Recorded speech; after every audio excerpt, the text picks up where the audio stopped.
Myth, and do you think it's a taboo? When a parent says my child does not go to a very branded school but goes to a So special I school. think to a certain extent, it's kind of very slowly breaking. Yeah. I see a lot of the new generation parents accepting it and embracing it with ease, and they will actually say, "Hey, why don't we do movie night, or why don't we do a restaurant, go a date night for date for children on Valentine's Day?" They come up with all these really awesome ideas, and so I think the new generation parents are more accepting, Yeah. and Okay. they are willing to experiment as such.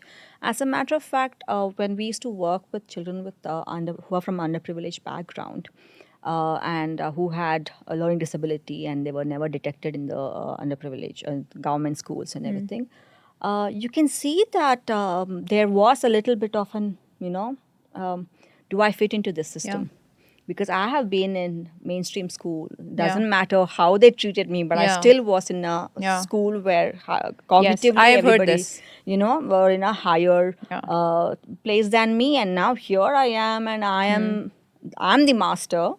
Everybody will listen to me because cognitively I'm comparatively higher. Should I be in this place? Yeah. They have that fear of where am I, why am I here? Yeah. But then once they kind of get used to the whole attention they get, the ease with which the teacher will help them understand the chapters and break it down, right? You will see them automatically break their barrier down and embrace the whole system. It's not necessarily to do with any kind of section of the society, and everyone, whenever they talk about the special needs school, they will be like hesitant about it, which is very human nature. Nobody wants to belong in something that you have stigmatized it as Yes, I think that it's people a below stigma below the way. IQ.